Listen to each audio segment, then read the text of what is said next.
Hi everybody. So I sent you guys a link for a video that shows you how to do your slip knot, and I wanted to go over just how to do your chain stitch. Forgive my little cup here, it's my holder. So if you've mastered the slip stitch, then you want to go ahead with this video, and this is going to show you your chain stitch. If not, continue practicing and you will get it, I promise. So with your slip stitch, now that you have your yarn on your hook, I'm going to make sure that this is moving freely so it's not too tight. So if it's too tight, you know, you're going to find that when you go to do your first hook, you're not going to be able to get it under there. So in order to make sure that you have a little bit of leeway here, you pull the tail and that'll loosen it up a bit. If you pull your feeding yarn, it'll tighten it. The rule of thumb for me is I always like to have a little bit of a gap. You can see, if you can see that little gap right there. To me it's a little too much, but you have a gap between your hook and the knot, and that should be perfect. So to get started with your chain stitch, you're going to take your yarn and you're going to wrap it over the front. You're going to go from, let's turn it sideways, from the back to the front. Okay, so again, you're going to go from the back to the front. And you're going to want to make sure that you grab your yarn with the hook right here, and you're going to go underneath that first loop. And that is the first stitch. As you can see, looks like a little V. That's considered a stitch. Okay. I also like to hold my yarn here so that way it's not sliding all over the place. It's just personal preference. I noticed some of you were having some difficulty in class. You were letting go, so when you were trying to go like this, you can see that it actually goes all over the place. So personal preference for me. If you find a different way of doing it to keep that in place, then by all means try it out, because again, crochet is all about just personal preference. So again, to do your chain stitch, you're going to go from the back to the front and pull through. Okay, I'm going to do a couple, and I want to show you different ways of kind of, I guess, wrapping your yarn is how we would say it.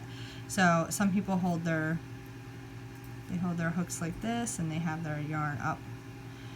Sorry, they have their yarn up like this. I can't do it that way. I've never been able to do it that way. As you can see, I have some difficulty with it. So I always hold my yarn and my stitches here. So don't be afraid to move your hook either, okay? I can wrap it this way, or I can actually take the hook and do that. Don't be afraid to move your hook. All right, I've seen some of you were using the yarn and just trying to maneuver it over your hook. Don't be afraid to move your hook. All right, so you can do it this way. And you'll see I kind of do both. I kind of wrap and move the hook at the same time. So now that I have a couple of stitches on here, I want to show you what to look for as far as counting. There's the V. Let's see this right here. That's what we call the V. That is your first stitch. So that's 1, 2, 3, 4, 5, 6. This little guy does not count as a stitch.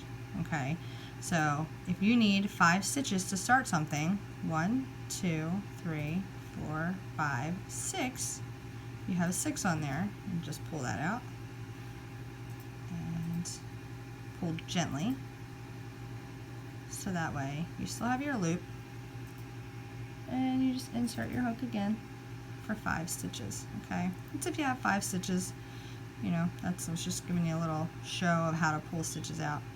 So that is how you do a chain stitch. Okay, so I'm going to do a couple more times just to show you. It might be a little bit of a longer video than you expected, but I want you to be able to master this. So when you go from the side, you go underneath the yarn, make sure that hooks, and you're going to pull through. Okay, this is probably a good way of showing you why you don't want it to be so tight. If it's too tight, you're going to see that it doesn't go under there as easily as you want. All right, and if it's too loose like this, you're going to have a much bigger loop. Okay, so this is to help, you know, your chain stitches to help practice your tension, how you want it. And I know some of you had started out down the bottom here was like really big loops, and then when you got up to like 33 when we were working on the washcloth, that it was a little bit tighter, started to look a little bit neater like this. Okay, so just keep working on it and you will get it. All right, with the washcloth we were chaining 33. All right, so again we'll count. You have 1, 2, 3, 4, 5, 6. So 1, 2, 3, 4, 5, 6, 7. Sorry, I have 7. You're gonna look for that V right here. Okay, and that's how you count your stitches as well.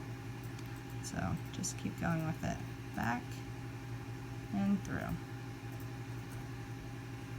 back and through. Alright, I hope this helps, guys, and if you have any questions, just, message me, and I'm gonna get started once I finish this 33. I'm gonna start with the single crochet. I'm gonna show you right on here. I'm gonna still continue working with this on how to do the single, and then eventually get up to the double so you guys can work on it during this wonderful snowy day. Alright, have a good one.